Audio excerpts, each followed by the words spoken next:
Morning students. कल मैंने class 7 में आप लोगों को पढ़ा दिया था यूनिट्स ऑफ टाइम तक। आप लोग यहाँ देख सकते हैं कि मैंने आपको कहाँ तक पढ़ा दिया था, यूनिट ऑफ टाइम्स तक पढ़ा दिया था। साथ में मैंने आपको बोला था यहाँ तक फेयर करने के लिए, और कल जो मैंने पढ़ाना शुरू किया था मैंने वहाँ भी दिखा दे रहा हूँ। कल मैंने आपको मेजरिंग स्पीड से पढ़ाना शुरू किया था और पढ़ाया था मैंने कहाँ तक, तो वो भी मैं दिखा दे रहा हूँ आपको। मैंने पढ़ा दिया था आपको यूनिट्स ऑफ टाइम तक। अभी आप लोगों के स्क्रीन पे ये दिखाई दे रहा होगा जो कि मैंने हाईलाइट किया हुआ है, यहाँ तक मैंने कल पढ़ाया था। तो आज जो हम लोग पढ़ने वाले हैं वो है modern basis of measuring time, जिसको पीरियोडिक मोशन भी कहा जाता है। और आज हम लोग पढ़ने वाले हैं सिंपल पेंडुलम के बारे में। और इसके बाद आप लोगों को 15 क्वेश्चंस दिए हुए हैं। इन क्वेश्चंस को आपको बना के मेरे व्हाट्सएप पे भेजना है। तो आप लोगों को मैं उम्मीद करता हूँ कि मैं बहुत अच्छे तरीके से मेहनत करता हूँ आप लोगों को पढ़ाने के लिए। पहले मैं मटेरियल टाइप करता हूँ, टाइप करने के बाद उसको पीडीएफ में कन्वर्ट करता हूँ और आप लोगों को अच्छे से दिखाई दे, इसके कारण मैं कंप्यूटर पे आपको पढ़ाता हूँ। बहुत सारे बच्चों का शिकायत था कि सर बोर्ड पे लिख के दिखाते हैं तो वीडियो का क्वालिटी जो होता है बहुत ज़्यादा हो जाता है, एमबी बहुत ज़्यादा होता है, तो देखने में बहुत ज़्यादा उसको जो होता है डाटा भी खर्च हो जाता है। तो डाटा को बचाने के व्यू से मैंने बनाया है ये सब वीडियो। ये बहुत छोटा छोटा डाटा का वीडियो होता है ना। आप इसको आसानी से अपने यूट्यूब चैनल पे देख सकते हैं, है ना, यूट्यूब पे खोल के देख सकते हैं। आपका इसमें नेट भी बहुत ज़्यादा नहीं लगेगा। और इसमें सबसे बढ़िया बात यह है कि आपका जो ब्रेन है सिर्फ और सिर्फ स्क्रीन पे ही डिपेंड करेगा, क्योंकि यहाँ पे और कोई हलचल नहीं हो रही है। तो चलिए आज बगैर समय को नष्ट करते हुए मैं सूरज प्रकाश सूरज आप सभी का स्वागत करता हूँ। और आज मैं क्लास 7 सभी के छात्रों को, क्लास 7 के सभी छात्रों को आज मैं फिर से टाइम मोशन स्पीड के अगले सेशन में लेके आता हूँ और आज का वीडियो शुरू करता हूँ, है ना। तो यहाँ लिखा हुआ modern basis of measuring time periodic motion. तो आप लोग जानते हैं कि पहले जो समय में चल रहा था आपका मेजरिंग करने का, कि फुल मून से हो रहा था, है ना, वन डे के मुताबिक, सनराइज के मुताबिक टाइम मेजर हो रहा था। तो इसमें प्रॉब्लम ये आ रहा था कि छोटा जो यूनिट होता था आपका टाइम का, जैसे मिनट हो गया, सेकंड हो गया, मिली सेकंड हो गया, ये मेजर नहीं होता था। तो इसके कारण साइंटिस्ट ने क्या किया कि आपका वाटर क्लॉक, सन डायल, है ना, इन सभी चीजों का उपयोग छोड़ के पीरियोडिक मोशन पे डिपेंड होने वाले, है ना, तरीके को, प्रिंसिपल को, सिद्धांत को लाया। और इस पीरियोडिक मोशन के मुताबिक समय का छोटा छोटा हिस्सा भी मेजर हो जाने लगा, है ना। तो ये सारी चीजें आज हमको पढ़ना है। तो चलिए आज बगैर समय को नष्ट किए हुए हम लोग शुरू कर लेते हैं। लिखा हुआ आप लोग को स्क्रीन पे दिखाई देगा, जो मैं हाईलाइट कर रहा हूं। लिखा हुआ है emotion which repeats it self regular interval of time is called periodic motion. आप लोग जानते हैं कि एक मोशन जो अपने आप को बार बार एक निश्चित समय अंतराल के बाद रिपीट करता है उसको हम लोग क्या कहते हैं, तो कहते हैं पीरियोडिक मोशन कहते हैं। आप लोगों का स्क्रीन पे अभी दिखाई दे रहा होगा, लिखा हुआ the principle of periodic motion. देखिए यहाँ पीरियोडिक का स्पेलिंग मेरी गलती हो गई है, PER होता है, आप लोग सुधार लेंगे।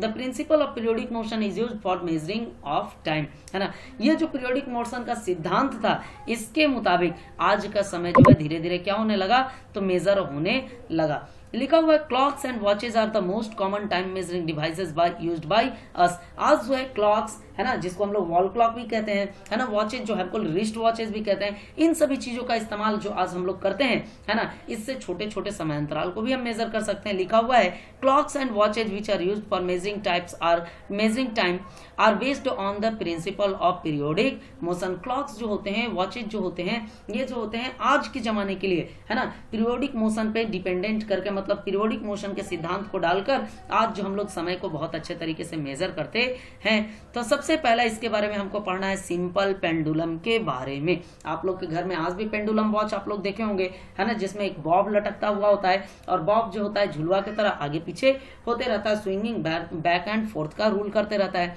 लेकिन प्रॉब्लम क्या आया ना कि सिंपल पेंडुलम को भी आप सब जगह साथ में लेके नहीं जा सकते हैं। तो इसके बाद भी साइंटिस्ट ने क्या किया कि इसके बाद निर्माण किया क्रिस्टल वॉचेज का, है ना। और आज तो आप लोग जानते हैं कि आज हम लोग ऐसे जमाने में जी रहे हैं, ऐसे जनरेशन में जी रहे हैं जहां स्मार्ट वॉचेज का जमाना आ गया है ना। लोगों के हाथ में स्मार्टफोन है ना, रिस्ट पे स्मार्ट बैंड है, जिसके कारण कि आज समय के छोटे से छोटे हिस्से को भी मेजर किया जा सकता है। तो खैर बुक में जो दिया हुआ है, टर्म्स में जो दिया हुआ है, सबसे पहले हम नोट्स में की ओर देख लेते हैं। फिर से मैं आप लोगों को एक बार बता दूं कि ये जो आपको स्क्रीन पे दिखाई दे रहा बाबू, ये आपका बुक नहीं, ये सिर्फ और सिर्फ आपका नोट्स है। आपके बुक के रिलेटेड लेसन से ये सिर्फ और सिर्फ क्या है, नोट्स है। आपको करना है जब आप लोगों के क्लास में हम लोग आमने सामने होंगे तो हम लोग बुक की भी चर्चा करेंगे। इसके लिए आप लोग अभी सिर्फ और सिर्फ क्या करें कि आप लोग सिर्फ और सिर्फ नोट्स पे ध्यान दें। आप लोग को जितना दूर मैं पढ़ाता हूं प्रतिदिन आप लोग उतने दूर कॉपी पे उतारें। होमवर्क जो मैं देता हूं उसको प्रतिदिन आप लोग अपनी कॉपी पे बनाएं और मुझे प्रतिदिन शाम 4 बजे से 6 बजे के आसपास में आप लोग अपना होमवर्क भेजें। जिस बच्चे बच्चे का होमवर्क सबसे ज्यादा और सबसे अच्छा हमारे पास आते रहेगा तो आप लोग जानते हैं कि आप लोग का जब फाइनल एग्जाम होता है तो उस दौरान आप लोगों को एक प्राइज मिलता है, उसमें मैं उनका नाम रिकमेंड कर दूंगा, है ना। तो चलिए लिखा हुआ है यहाँ पे सिंपल पेंडुलम के बारे में पढ़ना है। लिखा हुआ है simple pendulum consist of a small metal ball called bob, है ना, suspended by a long thread from a rigid support such that the bob is free to swing back and forth. लिखा हुआ सिंपल जो pendulum होता है उसमें होता क्या है, तो एक मेटल का बॉल होता है, भारी सा बॉल होता है जिसको बॉब कहा जाता है, और ये लंबे धागा के सहारे, है ना, नीचे लटकते रहता है और साथ में झुलुआ की तरह आगे पीछे होते रहता है, जिसको कहते हैं हम लोग क्या, तो इंग्लिश में हम लोग कहते हैं स्विंग बैक एंड फोर्थ। लिखा हुआ the motion of pendulum was first studied by Galileo. Galileo एक साइंटिस्ट का नाम है। गैलीलियो जो थे पहली बार देखे थे कि जो होता है पेंडुलम का जो ये बॉब होता है ये फ्रीली स्विंग करता है हवा में। Galileo discovered the important principle of pendulum according to which, है ना, तो गैलीलियो ने क्या किया, एक सिद्धांत को प्रतिस्पादित किया और उसके बारे में क्या बताया उसको हम लोग जानने का प्रयास करेंगे। यहाँ पे लिखा हुआ है कि पेंडुलम कंप्लीट्स एवरी स्विंग और every oscillation in exactly the same time. Pendulum जो होता है क्या करता है कि हर एक स्विंग मतलब एक बार पीछे से आगे जाना और फिर वापस लौट के आना, इस दौरान एक निश्चित समय को कवर करता है ना। In other words the time period of oscillation of A given pendulum is constant. इसका मतलब है कि टाइम पीरियड जो होता है आपका एक पेंडुलम का, है ना, एक ऑक्सीलेशन वो हमेशा जो होता है निश्चित होता है। तो यहाँ पे हम लोग समझ रहे हैं, मैं आपको और समझाने का प्रयास करूंगा। मैं सोच रहा हूँ कल से क्या कि आप लोगों को मैं प्रेजेंटेशन बना के दिखाऊं, लेकिन प्रेजेंटेशन बनाने में बहुत समय लगेगा, तो इसलिए अभी जो है आप लोग इसी तरीके से पढ़ाई करें। लिखा हुआ the to and fro motion of a simple pendulum is an example of periodic motion, है ना। Length of pendulum, oscillation, time period and amplitude are the important terms related to pendulum. लिखा हुआ है कि टू एंड फ्रो मोशन मतलब आगे जाना फिर वापस अपने नियत स्थान पे आना, फिर नियत स्थान से आगे जाना, फिर आगे से नियत स्थान तक आना।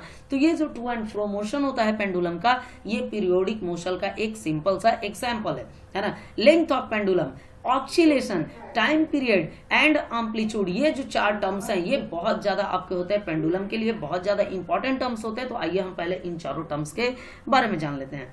लिखा हुआ length of pendulum, the length of thread from the point of suspension to the centre of bob is called the length of pendulum. फिर से आप लोगों को मैं दिखा दूं, लिखा हुआ द लेंथ ऑफ थ्रेड, धागे की लंबाई जिसमें बॉब टंगा हुआ होता है, from the point of suspension, है ना, to the centre of bob, है ना। एक सस्पेंशन का जो ऊपर में पॉइंट होता है और बॉब का जो सेंटर होता है वो जुड़ा हुआ होता है, उस धागे की लंबाई को ही हम लोग क्या कहते हैं, तो लेंथ ऑफ पेंडुलम कहते हैं। धागा आप लगा सकते हैं, मेटल स्ट्रिप लगा सकते हैं आप, है ना, मेटल का कोई चीज आप लगा सकते हैं, तो उसको कहेंगे हम लोग क्या, तो कहेंगे लेंथ ऑफ पेंडुलम।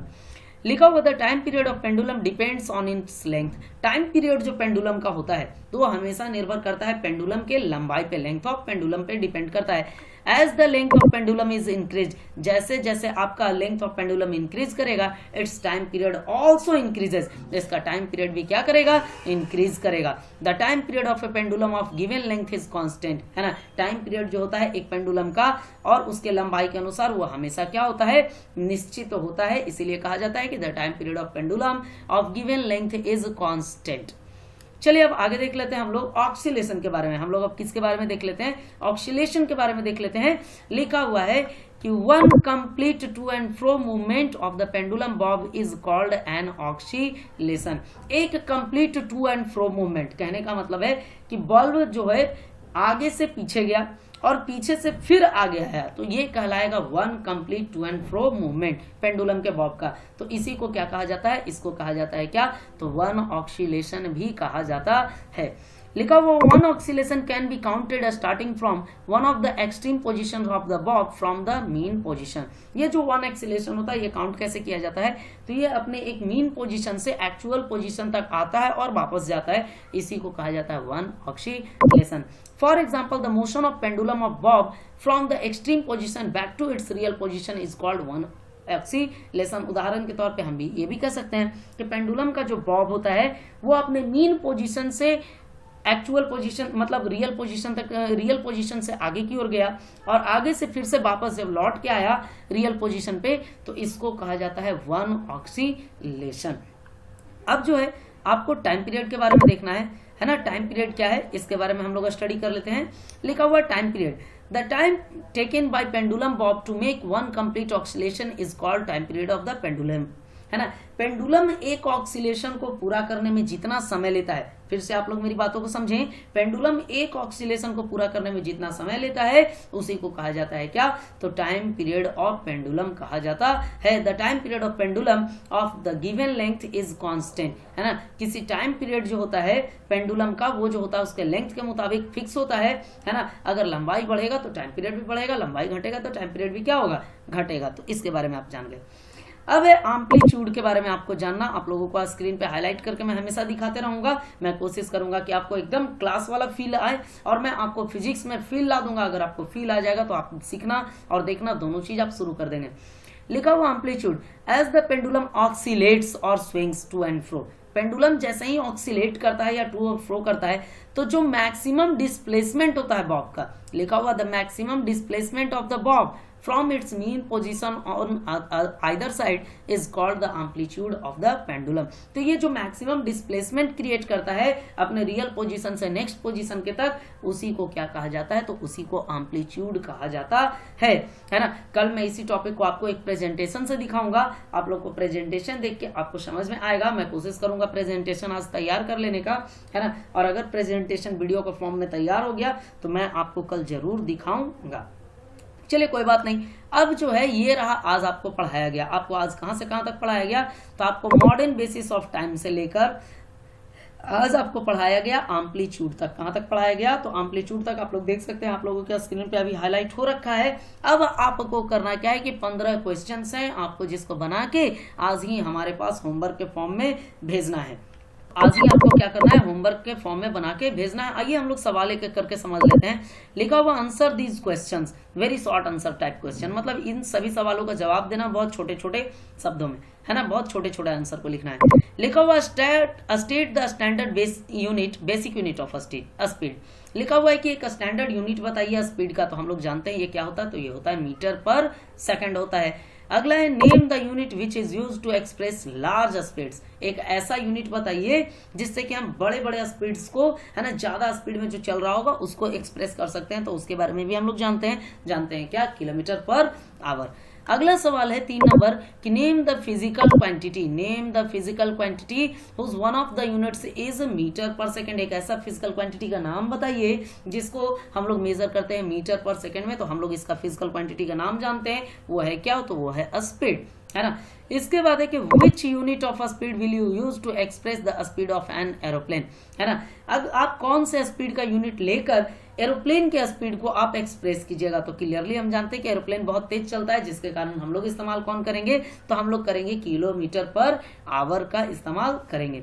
इसके बाद है कि name the instrument which is use to record the distance covered by a vehicle, है ना। अगर एक गाड़ी चला रहे हैं आप, तो उसके जो गाड़ी दूरी तय कर रहा है उस दूरी को रिकॉर्ड करने के लिए आप कौन से इंस्ट्रूमेंट का इस्तेमाल करेंगे, तो क्लियरली हम लोग जानते हैं कि दूरी को कवर करने के लिए जो इंस्ट्रूमेंट हम लोग इस्तेमाल करते हैं उसका नाम क्या है, तो उसका नाम है ओडोमीटर।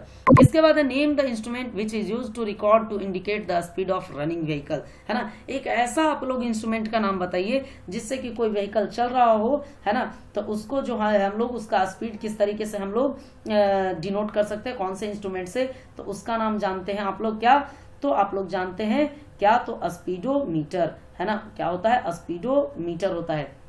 इसके बाद है which physical quantity was measured by using sundial in an ancient time, कौन से फिजिकल क्वांटिटी को हम लोग सनडायल की सहायता से पहले के समय मेजर करते थे। हम लोग जानते हैं हम लोग टाइम को मेजर करते थे, है ना, किससे, तो सनडायल की सहायता से।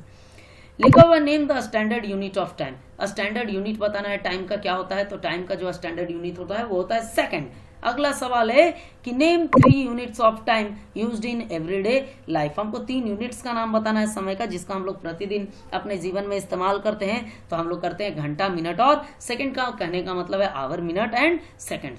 अब लिखा हुआ how many seconds are there in an 1 hour, है ना, एक घंटे में कितने सेकंड्स होते हैं, तो आप जानते हैं 1 मिनट में 60 सेकंड होते हैं और 1 घंटे में 60 मिनट होते हैं। तो 60 मल्टीप्लाइज बाय 60 गिव्स 3600 सेकंड्स। इसके बाद है name 2 devices which were used for measuring time in ancient time before pendulum clock were made, कि पेंडुलम क्लॉक के बनने से पहले के जमाना में कौन कौन से डिवाइसेस से समय का मेजर किया जाता था, उसके बारे में किसी दो है ना डिवाइसेस के बारे में लिखना है तो आप लिख सकते हैं सनडायल एंड सैंड क्लॉक। इसके बाद आप लिख सकते हैं sand clock and water clock, है ना, या फिर आप लिख सकते हैं क्या नेचुरल इवेंट्स, ये भी आप लिख सकते हैं। तो इन सभी चीजों से हम पहले के समय में डिवाइसेस से हम लोग समय को मेजर करते थे। मैं उम्मीद करता हूं आप लोगों को समझ में आ रहा होगा। अगला है सवाल है कि name the device whose periodic motion was used for making clocks till recently। कौन से एक ऐसा डिवाइस है जिसमें पीरियोडिक मोशन का इस्तेमाल आज भी घड़ी बनाने में किया जाता है, तो वो है पेंडुलम, है ना। वो है कौन सा डिवाइस, पेंडुलम क्लॉक है ना। अगला है name 2 natural units of time which were used for measuring time in olden days, है ना। नेचुरल यूनिट किसका इस्तेमाल किया जाता था पहले के समय में समय को मेजर करने के लिए, तो फुल मून और आपका वन डे, है ना। इसके बाद है what name is given to the metallic ball of a simple pendulum. Pendulum simple pendulum के में जो मेटेलिक बॉल टंगा हुआ होता है उसको क्या कहा जाता है, तो उसको बॉब कहा जाता है। क्या कहा जाता है, बॉब कहा जाता है। What type of motion is illustrated by the bob of a simple pendulum। तो आप यहाँ पे जानते हैं कौन सा सिंपल पेंडुलम जो होता है कौन से मोशन को इलुस्ट्रेट करता है, तो आप क्लियरली कह सकते हैं कि सर ये तो पीरियोडिक मोशन को इलुस्ट्रेट करता है। तो आज के इस वीडियो में आप लोगों के लिए इतना ही। आप लोग इतना दूर आप लोग लिख लेंगे, नोट्स में बना लेंगे, आप लोग फेयर कॉपी में कर लेंगे, क्वेश्चन आंसर को बना के, है ना। 4 बजे शाम से लेकर 6 बजे शाम तक आप लोग जो है व्हाट्सएप वीडियो ग्रुप पे या मेरे पर्सनल व्हाट्सएप पे आप लोग भेज देंगे, है ना। और अगले वीडियो में जब हम लोग मिलेंगे तो इसके आगे की पढ़ाई हम लोग करेंगे। तो आज के लिए आप लोगों का वीडियो में इतना ही, बाकी कल मिलेंगे।